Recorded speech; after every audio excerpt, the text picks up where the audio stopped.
ग्लानिर्भवति भारत अभ्युत्थानम् अधर्मस्य तदात्मानं सृजाम्यहम्। कुरुक्षेत्र के युद्ध स्थल में सैन्य निरीक्षण। नमस्कार दोस्तों, अगर आप इस सफर में आखिरी तक नहीं जुड़ सकते या फिर वीडियोस को बीच में ही छोड़ना चाहते हैं तो शुरुआत मत कीजिए, क्योंकि अधूरा ज्ञान बिना ज्ञान से भी ज्यादा खतरनाक होता है। वैसे भगवान श्री कृष्ण ने गीता में कहा है कि कभी भी उस इंसान को सेक्रेट ज्ञान जबरदस्ती नहीं देना चाहिए जो उसको लेना नहीं चाहता हो। तो दोस्तों, एक सवाल का जवाब बताइए कि इस ब्रह्मांड के सबसे पहले भूत, वर्तमान, भविष्य मोटिवेशनल स्पीकर का नाम क्या है? जी हाँ, श्री कृष्ण। कृष्ण, जिन्होंने ना जाने कितने ही युगों पहले महाभारत के युद्ध के मैदान में ऐसा ज्ञान दिया था जो आज की 21वीं सदी की दुनिया पर आज के लोगों की लाइफस्टाइल पर भी एकदम सही बैठता है। और यह जानकर के बड़े बड़े लोग रिसर्च करने से हैरान हो जाते हैं कि ऐसा कैसे हो सकता है कि उस महाभारत के युद्ध के मैदान में दिए ज्ञान को पढ़कर Albert Einstein, Mahatma Gandhi, Swami Vivekananda, Annie Besant और ना जाने कितने लोगों ने अपना जीवन बदल लिया। संजय उवाच एव मुक्तो हृषिकेशो गुडाकेशेन भारत सेन्योरुभ्योर मध्ये स्थापित्वा रथोत्तमम्। भावार्थ, संजय ने कहा, हे भरतवंशी, अर्जुन द्वारा इस प्रकार संबोधित किए जाने पर भगवान कृष्ण ने दोनों दलों के बीच में उस उत्तम रथ को लाकर खड़ा कर दिया। तात्पर्य, इस श्लोक में अर्जुन को गुडाकेश कहा गया है। गुडाका का अर्थ है नींद, और जो नींद को जीत लेता है वह गुडाकेश है। नींद का अर्थ अज्ञान भी है। आथ अर्जुन ने कृष्ण की मित्रता के कारण नींद तथा अज्ञान दोनों पर विजय प्राप्त की थी। कृष्ण के भक्त के रूप में वह कृष्ण को क्षण भर भी नहीं भुला पाया, क्योंकि भक्त का स्वभाव ही ऐसा होता है। यहाँ तक कि चलते अथवा सोते हुए भी कृष्ण के नाम, रूप, गुणों तथा लीलाओं के चिंतन से भक्त कभी मुक्त नहीं रह सकता। आथ कृष्ण का भक्त उनका निरंतर चिंतन करते हुए नींद तथा अज्ञान दोनों को जीत सकता है। इसी को कृष्ण भावनामृत या समाधि कहते हैं। प्रत्येक जीव की इंद्रियों तथा मन के निर्देशक अर्थात ऋषिकेश के रूप में कृष्ण अर्जुन के मंतव्य को समझ गए कि वह क्यों सेनाओं के मध्य में रथ को खड़ा करवाना चाहता है। आथ उन्होंने वैसा ही किया और फिर वे इस प्रकार बोले, भीष्मद्रोण प्रमुखतः सर्वेषां च महीक्षितां उवाच पार्थ पश्यैतान् संवेतान् कुरुनिति। भावार्थ, भीष्म, द्रोण तथा विश्व भर के अन्य समस्त राजाओं के सामने भगवान ने कहा कि हे पार्थ, यहाँ पर एकत्र सारे कुरुओं को देखो। तात्पर्य, समस्त जीवों के परमात्मा स्वरूप भगवान कृष्ण यह जानते थे कि अर्जुन के मन में क्या बीत रहा है। इस प्रसंग में ऋषिकेश शब्द प्रयोग सूचित करता है कि वे सब कुछ जानते थे। इसी प्रकार पार्थ शब्द अर्थात पृथा या कुंती पुत्र भी अर्जुन के लिए प्रयुक्त होने के कारण महत्वपूर्ण है। मित्र के रूप में वे अर्जुन को बता देना चाहते थे कि चूंकि अर्जुन उनके पिता वसुदेव की बहन पृथा का पुत्र था, इसीलिए उन्होंने अर्जुन का सारथी बनना स्वीकार किया था। किंतु जब उन्होंने अर्जुन से कुरुओं को देखो कहा तो इससे उनका क्या अभिप्राय था? क्या अर्जुन वहीं पर रुककर युद्ध करना नहीं चाहता था? कृष्ण को अपनी बुआ पृथा के पुत्र से कभी भी ऐसी आशा नहीं थी। इस प्रकार से कृष्ण ने अपने मित्र की मनःस्थिति की पूर्व सूचना परिहासवश दी है। तत्रापश्यत् स्थितान् पार्थः पितनत् पितामहान् आचार्यान् मातुलान् भ्रातन् पुत्रान् पौत्रान् सखींस्तथा श्वश्रुरान् सुहृदश्च चैव सेनयोरुभयोरपि। भावार्थ, अर्जुन ने वहाँ पर दोनों पक्षों की सेनाओं के मध्य में अपने चाचाताओं, पितामहों, गुरुओं, मामाओं, भाइयों, पुत्रों, पौत्रों, मित्रों, ससुरों और शुभचिंतकों को भी देखा। तात्पर्य, अर्जुन युद्ध भूमि में अपने सभी संबंधियों को देख सका। वह अपने पिता के समकालीन भूरिश्रवा जैसे व्यक्तियों, भीष्म तथा सोमदत्त जैसे पितामहों, द्रोणाचार्य तथा कृपाचार्य जैसे गुरुओं, शल्य तथा शकुनी जैसे मामाओं, दुर्योधन जैसे भाइयों, लक्ष्मण जैसे पुत्रों, अश्वत्थामा जैसे मित्रों एवं कृतवर्मा जैसे शुभचिंतकों को देख सका। वह उन सेनाओं को भी देख सका जिनमें उसके अनेक मित्र थे। तान समीक्ष्य स कौन्तेयः सर्वान् बन्धून् वस्थितान् कृपया पर्याविष्टो विषीदन्निदं ब्रवीत। भावार्थ, जब कुंती पुत्र अर्जुन ने मित्रों तथा संबंधियों की इन विभिन्न श्रेणियों को देखा तो वह करुणा से अभिभूत हो गया और इस प्रकार बोला, अर्जुन उवाच दृष्ट्वेम स्वजनम कृष्ण युयुत्सु समुपस्थितम सीदंती मम गात्राणि मुखं च परिश्रुष्यति। भावार्थ, अर्जुन ने कहा, हे कृष्ण, इस प्रकार युद्ध की इच्छा रखने वाले मित्रों तथा संबंधियों को अपने समक्ष उपस्थित देखकर मेरे शरीर के अंग कांप रहे हैं और मेरा मुंह सूखा जा रहा है।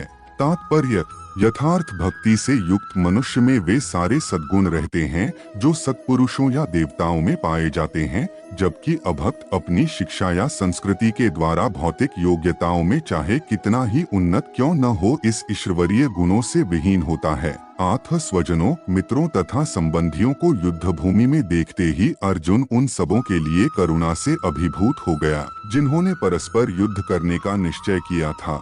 जहाँ तक उसके अपने सैनिकों का संबंध थे, वह उनके प्रति प्रारंभ से दयालु था, किंतु विपक्षी दल के सैनिकों की आसन्न मृत्यु को देखकर वह उन पर भी दया का अनुभव कर रहा था। और जब वह इस प्रकार सोच रहा था तो उसके अंगों में कंपन होने लगा और मुंह सूख गया। उन सबको युद्धाभिमुख देखकर उसे आश्चर्य भी हुआ। प्रायः सारा कुटुंब अर्जुन के सगे संबंधी उससे युद्ध करने आए थे। यद्यपि इसका उल्लेख नहीं है, किंतु तो भी सहज अनुमान लगाया जा सकता है कि न केवल उसके अंग कांप रहे थे और मुख सूख रहा था, अपितु वह दयावश रुदन भी कर रहा था। अर्जुन में ऐसे लक्षण किसी दुर्बलता के कारण नहीं, अपितु हृदय की कोमलता के कारण थे, जो भगवान के शुद्ध भक्त का लक्षण है। आठ कहा गया है, यस्यास्ति भक्तिर्भगवत्य किंचना सर्वैर्गुणैस्तत्र समास्ते सुराः हराव भक्तस्य कुतो महाद गुणा मनोर्थिनास्ति धावतो बहिः। जो भगवान के प्रति अविचल भक्ति रखता है उसमें देवताओं के सद्गुण पाए जाते हैं, किंतु जो भगवत भक्त नहीं है उसके पास भौतिक योग्यताएं ही रहती हैं जिनका कोई मूल्य नहीं होता। इसका कारण यह है कि वह मानसिक धरातल पर मंडराता रहता है और ज्वलंत माया के द्वारा अवश्य ही आकृष्ट होता है। अर्जुन उवाच दृष्ट्वेम स्वजनम कृष्ण युयुत्सु समुपस्थितम सीदंती मम गात्राणि मुखं च परिश्रुष्यति। भावार्थ, अर्जुन ने कहा, हे कृष्ण, इस प्रकार युद्ध की इच्छा रखने वाले मित्रों तथा संबंधियों को अपने समक्ष उपस्थित देखकर मेरे शरीर के अंग कांप रहे हैं और मेरा मुंह सूखा जा रहा है। तात्पर्य, यथार्थ भक्ति से युक्त मनुष्य में वे सारे सद्गुण रहते हैं जो सत्पुरुषों या देवताओं में पाए जाते हैं, जबकि अभक्त अपनी शिक्षा या संस्कृति के द्वारा भौतिक योग्यताओं में चाहे कितना ही उन्नत क्यों न हो इस ईश्वरीय गुणों से विहीन होता है। आठ स्वजनों, मित्रों तथा संबंधियों को युद्ध भूमि में देखते ही अर्जुन उन सबों के लिए करुणा से अभिभूत हो गया जिन्होंने परस्पर युद्ध करने का निश्चय किया था। जहाँ तक उसके अपने सैनिकों का संबंध थे, वह उनके प्रति प्रारंभ से दयालु था, किंतु विपक्षी दल के सैनिकों की आसन्न मृत्यु को देखकर वह उन पर भी दया का अनुभव कर रहा था।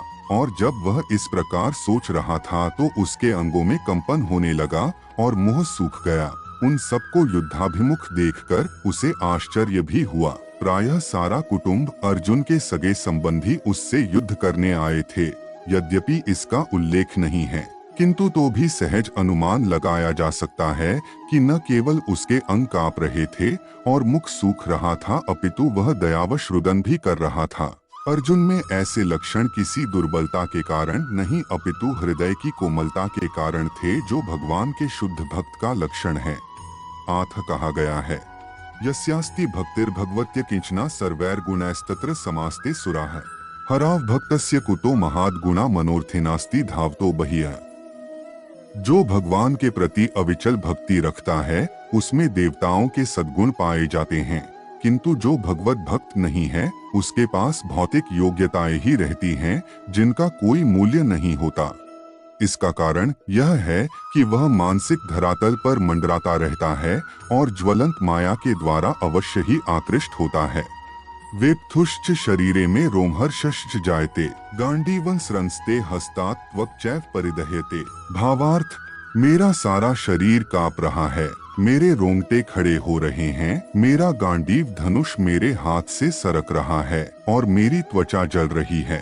तात्पर्य, शरीर में दो प्रकार का कंपन होता है और रोंगटे भी दो प्रकार से खड़े होते हैं। ऐसा या तो आध्यात्मिक परमानंद के समय या भौतिक परिस्थितियों में अत्यधिक भय उत्पन्न होने पर होता है। दिव्य साक्षात्कार में कोई भय नहीं होता। इस अवस्था में अर्जुन के जो लक्षण हैं वे भौतिक भय अर्थात जीवन की हानि के कारण हैं। अन्य लक्षणों से भी यह स्पष्ट है। वह इतना अधीर हो गया कि उसका विख्यात धनुष गांडीव उसके हाथों से सरक रहा था और उसकी त्वचा में जलन उत्पन्न हो रही थी। ये सब लक्षण देहात्म बुद्धि से जन्य हैं। न च शक्नो में वस्थातु भ्रमतीव च मे मनः निमित्तानि च पश्यामि विपरीतानि केशव। भावार्थ, मैं यहाँ अब और अधिक खड़ा रहने में असमर्थ हूँ। मैं अपने को भूल रहा हूँ और मेरा सिर चकरा रहा है। हे कृष्ण, मुझे तो केवल अमंगल के कारण दिख रहे हैं। तात्पर्य, अपने अधैर्य के कारण अर्जुन युद्ध भूमि में खड़ा रहने में असमर्थ था और अपने मन की इस दुर्बलता के कारण उसे आत्मविस्मृति हो रही थी। भौतिक वस्तुओं के प्रति अत्यधिक आसक्ति के कारण मनुष्य ऐसी मोहमयी स्थिति में पड़ जाता है। ऐसा भय तथा मानसिक असंतुलन उन व्यक्तियों में उत्पन्न होता है जो भौतिक परिस्थितियों से ग्रस्त होते हैं। अर्जुन को युद्ध भूमि में केवल दुखदायी पराजय की प्रतीति हो रही थी। वह शत्रु पर विजय पाकर भी सुखी नहीं होगा। निमित्तानि विपरीतानि शब्द महत्वपूर्ण हैं। जब मनुष्य को अपनी आशाओं में केवल निराशा दिखती है तो वह सोचता है, मैं यहाँ क्यों हूँ। प्रत्येक प्राणी अपने में तथा अपने स्वार्थ में रुचि रखता है। किसी की भी परमात्मा में रुचि नहीं होती। कृष्ण की इच्छा से अर्जुन अपने स्वार्थ के प्रति अज्ञान दिखा रहा है। मनुष्य का वास्तविक स्वार्थ तो विष्णु या कृष्ण में निहित है। बद्ध जीव इसे भूल जाता है, इसीलिए उसे भौतिक कष्ट उठाने पड़ते हैं। अर्जुन ने सोचा कि उसकी विजय केवल उसके शोक का कारण बन सकती है। न च श्रेयोनुपश्यामि हत्वा स्वजन्माहवे न कार्क्षे विजय कृष्ण न च राज्य सुखानी च। भावार्थ, हे कृष्ण, इस युद्ध में अपने ही स्वजनों का वध करने से न तो मुझे कोई अच्छाई दिखती है और न मैं उससे किसी प्रकार की विजय, राज्य या सुख की इच्छा रखता हूँ। तात्पर्य, यह जाने बिना कि मनुष्य का स्वार्थ विष्णु या कृष्ण में है, सारे बद्ध जीव शारीरिक संबंधों के प्रति यह सोचकर आकर्षित होने हैं कि वे ऐसी परिस्थितियों में प्रसन्न रहेंगे। ऐसी देहात्म बुद्धि के कारण वे भौतिक सुख के कारणों को भी भूल जाते हैं। अर्जुन तो क्षत्रिय का नैतिक धर्म भी भूल गया था। कहा जाता है कि दो प्रकार के मनुष्य परम शक्तिशाली तथा जाज्वल्यमान सूर्यमंडल में प्रवेश करने के योग्य होते हैं। ये हैं, एक तो क्षत्रिय जो कृष्ण की आज्ञा से युद्ध में मरता है तथा दूसरा सन्यासी जो आध्यात्मिक अनुशीलन में लगा रहता है। अर्जुन अपने शत्रुओं को भी मारने से विमुख हो रहा है। अपने संबंधियों की बात तो छोड़ दें, वह सोचता है कि स्वजनों को मारने से उसे जीवन में सुख नहीं मिल सकेगा, अतः वह लड़ने के लिए इच्छुक नहीं है। जिस प्रकार की भूख न लगने पर कोई भोजन बनाने को तैयार नहीं होता, उसने तो वन जाने का निश्चय कर लिया है, जहां वह एकांत में निराशापूर्ण जीवन काट सके। किंतु क्षत्रिय होने के नाते उसे अपने जीवन निर्वाह के लिए राज्य चाहिए, क्योंकि क्षत्रिय कोई अन्य कार्य नहीं कर सकता। किंतु अर्जुन के पास राज्य कहाँ है? उसके लिए तो राज्य प्राप्त करने का एकमात्र अवसर है कि अपने बंधु बांधवों से लड़कर अपने पिता के राज्य का उत्तराधिकार प्राप्त करे, जिसे वह करना नहीं चाह रहा है। किन्नो राज्येन गोविंद की भोगैर्जीवितेन वा येषामर्थे कार्क्षितं नो राज्य भोगाः सुखानि च त इमेव स्थिता युद्धे प्राणास्त्यक्त्वा धनानि च। आचार्याः पितरः पुत्रास्तथैव च पितामहाः मातुलाः शिवश्रुराः पौत्राः श्यालाः सम्बन्धिनस्तथा एतान्न हन्तुमिच्छामि घ्नतोऽपि मधुसूदन अपि त्रैलोक्यराज्यस्य हेतोः किन्नु महि कृते निहत्य धार्तराष्ट्रान्नः का प्रीति स्या जनार्दन। भावार्थ, हे गोविंद, हमें राज्य, सुख अथवा इस जीवन से क्या लाभ, क्योंकि जिन सारे लोगों के लिए हम उन्हें चाहते हैं वे ही इस युद्ध भूमि में खड़े हैं। हे मधुसूदन, जब गुरुजन, पितृगण, पुत्रगण, पितामह, मामा, ससुर, पौत्रगण, साले तथा अन्य सारे संबंधी अपना धन एवं प्राण देने के लिए तत्पर हैं और मेरे समक्ष खड़े हैं, तो फिर मैं इन सबको क्यों मारना चाहूँगा, भले ही वे मुझे क्यों न मार डालें।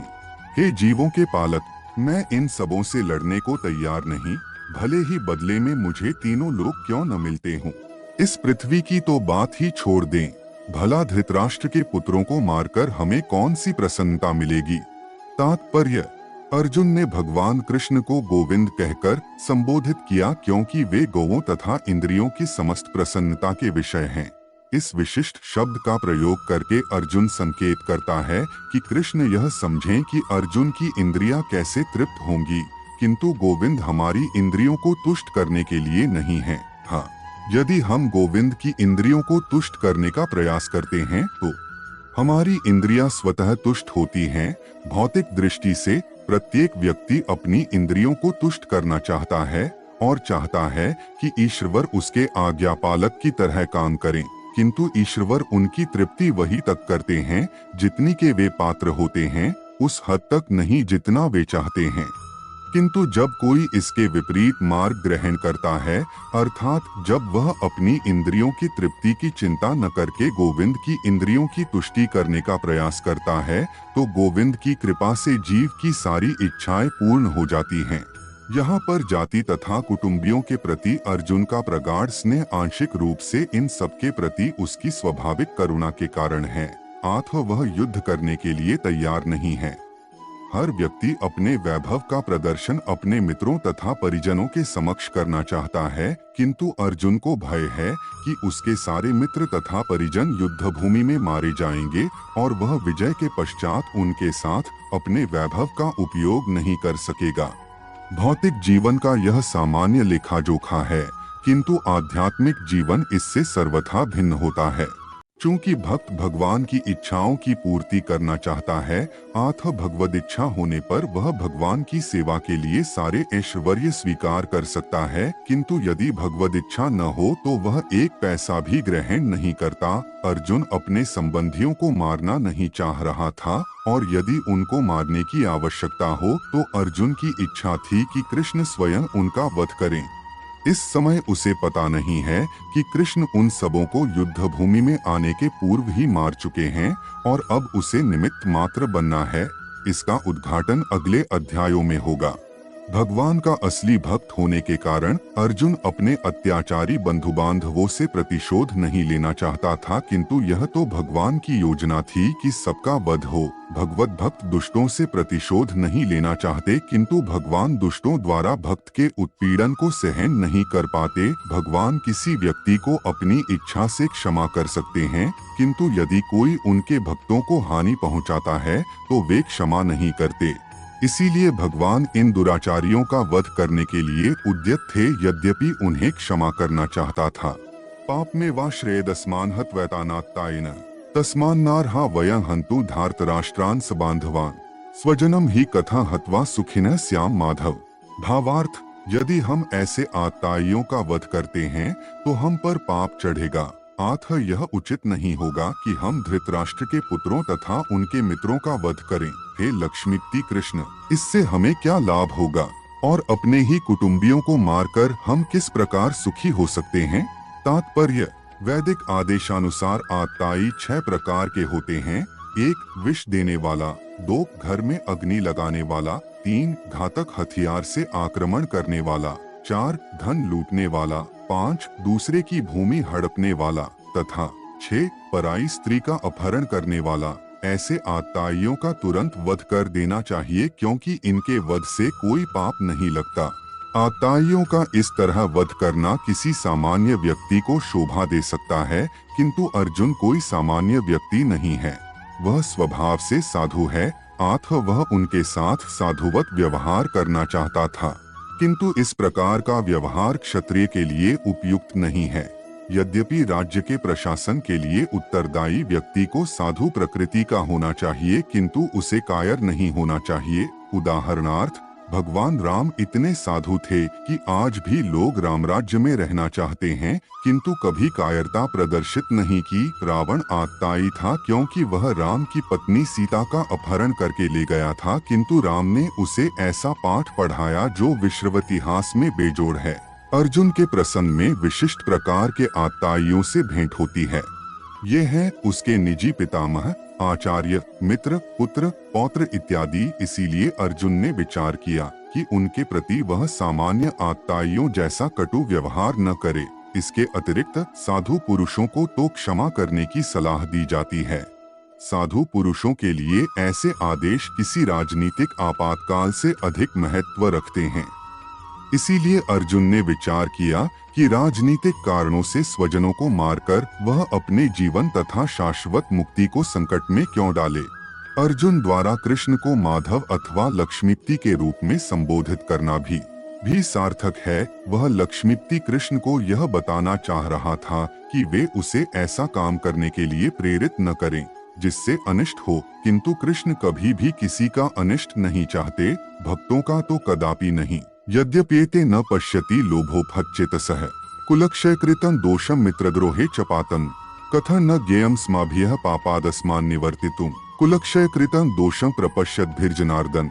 भावार्थ, हे जनार्दन, यद्यपि लोभ से अभिभूत चित्त वाले ये लोग अपने परिवार को मारने या अपने मित्रों से द्रोह करने में कोई दोष नहीं देखते, किंतु हम लोग जो परिवार के विनष्ट करने में अपराध देख सकते हैं, ऐसे पाप कर्मों में क्यों प्रवृत्त हों। तात्पर्य, क्षत्रिय से यह आशा नहीं की जाती कि वह अपने विपक्षी दल द्वारा युद्ध करने या जुआ खेलने का आमंत्रण दिए जाने पर मना करे। ऐसी अनिवार्यता में अर्जुन लड़ने से नकार नहीं सकता, क्योंकि उसको दुर्योधन के दल ने ललकारा था। इस प्रसंग में अर्जुन ने विचार किया कि हो सकता है कि दूसरा पक्ष इस ललकार के परिणामों के प्रति अनभिज्ञ हो, किंतु अर्जुन को तो दुष्परिणाम दिखाई पड़ रहे थे, अतः वह इस ललकार को स्वीकार नहीं कर सकता। यदि परिणाम अच्छा हो तो कर्तव्य वस्तुतः पालनीय है, किंतु यदि परिणाम विपरीत हो तो हम उसके लिए बाध्य नहीं होते। इन पक्ष विपक्षों पर विचार करके अर्जुन ने युद्ध न करने का निश्चय किया।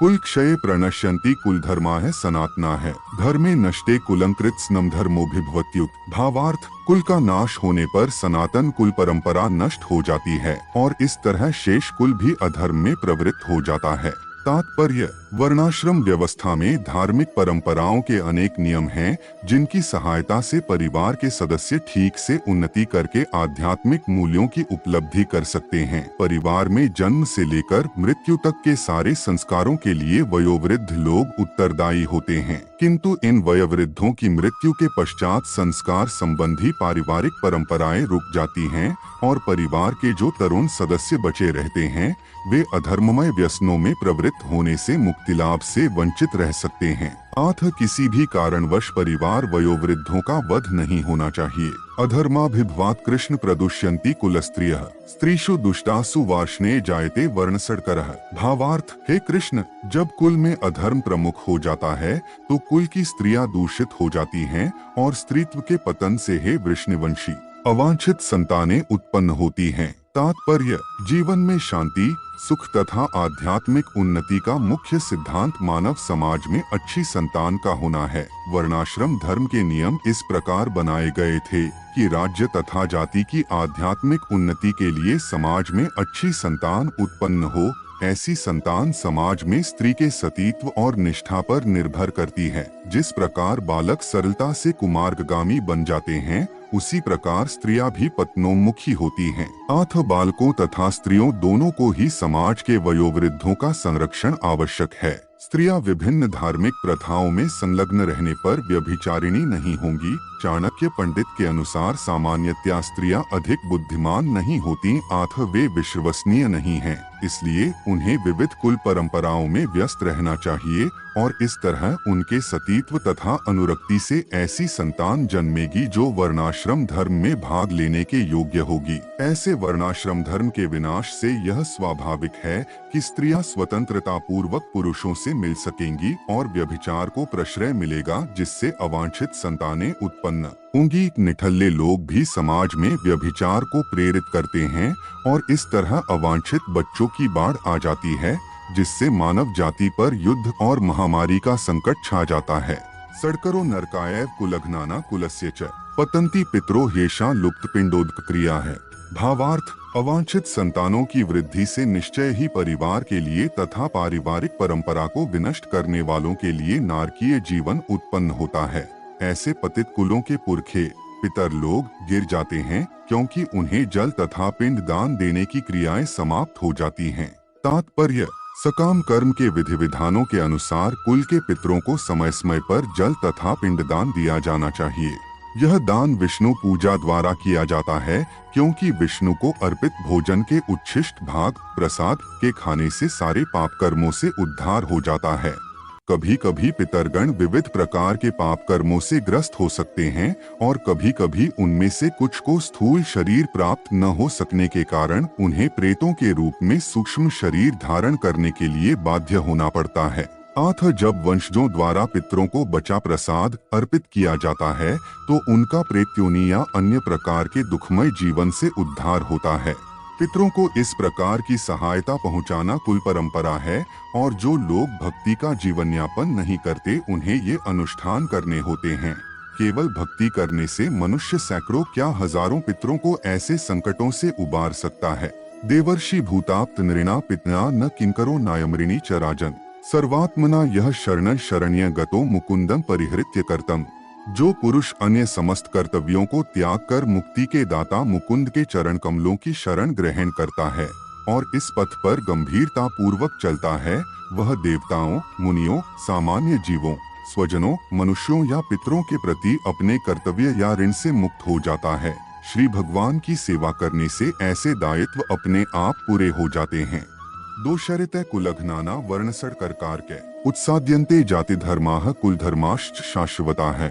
जो लोग कुल परंपरा को विनष्ट करते हैं और इस तरह अवांछित संतानों को जन्म देते हैं, उनके दुष्कर्मों से समस्त प्रकार की सामुदायिक योजनाएं तथा पारिवारिक कल्याण कार्य विनष्ट हो जाते हैं। तात्पर्य: सनातन धर्म या वर्णाश्रम धर्म द्वारा निर्धारित मानव समाज के चारों वर्णों के लिए सामुदायिक योजनाएं तथा पारिवारिक कल्याण कार्य इसलिए नियोजित हैं कि मनुष्य चरम मोक्ष प्राप्त कर सके। अतः समाज के अनुत्तरदायी नायकों द्वारा सनातन धर्म परंपरा के विखंडन से उस समाज में अव्यवस्था फैलती है। फलस्वरूप लोग जीवन के उद्देश्य विष्णु को भूल जाते हैं। ऐसे नायक अंधे कहलाते हैं और जो लोग इनका अनुगमन करते हैं वे निश्चय ही कुव्यवस्था की ओर अग्रसर होते हैं। उत्सन्न कुल धर्माणा मनुष्याणा जनार्दन नरके नियतं वासो भवतीत्यनुश्रुश्रुम। भावार्थ: हे प्रजापालक कृष्ण, मैंने गुरु परंपरा से सुना है कि जो लोग कुल धर्म का विनाश करते हैं वे सदैव नरक में वास करते हैं। तात्पर्य: अर्जुन अपने तर्कों को अपने निजी अनुभव पर न आधारित करके आचार्यों से जो सुन रखा है उस पर आधारित करता है। वास्तविक ज्ञान प्राप्त करने की यही विधि है। जिस व्यक्ति ने पहले से ज्ञान प्राप्त कर रखा है उस व्यक्ति की सहायता के बिना कोई भी वास्तविक ज्ञान तक नहीं पहुंच सकता। वर्णाश्रम धर्म की एक पद्धति के अनुसार मृत्यु के पूर्व मनुष्य को पाप कर्मों के लिए प्रायश्चित करना होता है। जो पापात्मा है उसे इस विधि का अवश्य उपयोग करना चाहिए। ऐसा किए बिना मनुष्य निश्चित रूप से नरक भेजा जाएगा, जहां उसे अपने पाप कर्मों के लिए कष्टमय जीवन बिताना होगा। अहो बत महत् पापं कर्तुम व्यवसिता वयम यद्राज्य सुख लोभेन हंतु स्वजन मुद्यता है। भावार्थ: ओह, कितने आश्चर्य की बात है कि हम सब जघन्य पाप कर्म करने के लिए उद्यत हो रहे हैं। राज्य सुख भोगने की इच्छा से प्रेरित होकर हम अपने संबंधियों को मारने पर तुले हैं। तात्पर्य: स्वार्थ के वशीभूत होकर मनुष्य अपने सगे भाई, बाप या माँ के वध जैसे पाप कर्मों में प्रवृत्त हो सकता है। विश्व के इतिहास में ऐसे अनेक उदाहरण मिलते हैं, किंतु भगवान का साधु भक्त होने के कारण अर्जुन सदाचार के प्रति जागरूक है। अतः वह ऐसे कार्यों से बचने का प्रयत्न करता है। यदि माम प्रतीकारम शस्त्रं शस्त्रपाणयः धार्तराष्ट्रारणे हन्युस्तन में क्षिमतरं भवेत्। भावार्थ: यदि शस्त्रधारी धृतराष्ट्र के पुत्र मुझ निहत्थे तथा रणभूमि में प्रतिरोध न करने वाले को मारें तो यह मेरे लिए श्रेयस्कर होगा। तात्पर्य: क्षत्रियों के युद्ध नियमों के अनुसार ऐसी प्रथा है कि निहत्थे तथा विमुख शत्रु पर आक्रमण न किया जाए, किंतु अर्जुन ने निश्चय किया कि शत्रु भले ही इस विषम अवस्था में उस पर आक्रमण कर दें, किंतु वह युद्ध नहीं करेगा। उसने इस पर विचार नहीं किया कि दूसरा दल युद्ध के लिए कितना उद्यत है। इस सब लक्षणों का कारण उसकी दयाद्रता है, जो भगवान के महान भक्त होने के कारण उत्पन्न हुई। संजय उवाच: एवमुक्त्वार्जुनः संख्ये रथोपस्थ उपाविशत् विसृज्य सशरं चापं शोक संविघ्नमानसः। भावार्थ: संजय ने कहा, युद्ध भूमि में इस प्रकार कहकर अर्जुन ने अपना धनुष तथा बाण एक ओर रख दिया और शोक संतप्त चित्त से रथ के आसन पर बैठ गया। तात्पर्य: अपने शत्रु की स्थिति का अवलोकन करते समय अर्जुन रथ पर खड़ा हो गया था। किंतु वह शोक से इतना संतप्त हो उठा कि अपना धनुष बाण एक ओर रखकर रथ के आसन पर पुनः बैठ गया। ऐसा दयालु तथा कोमल हृदय व्यक्ति जो भगवान की सेवा में रत हो, आत्मज्ञान प्राप्त करने योग्य है। इस प्रकार भगवद गीता के प्रथम अध्याय कुरुक्षेत्र के युद्ध स्थल में सैन्य निरीक्षण का भक्ति वेदांत तात्पर्य पूर्ण हुआ। अगर आपको ये वीडियो पसंद आया हो तो पूरा वीडियो देखने के लिए नीचे दिए गए लिंक पर जाएं और पूरा वीडियो देखने साथ ही हमारे आगे आने वाले नए वीडियोस को देखने के लिए आत्मज्योति चैनल को सब्सक्राइब करें। धन्यवाद।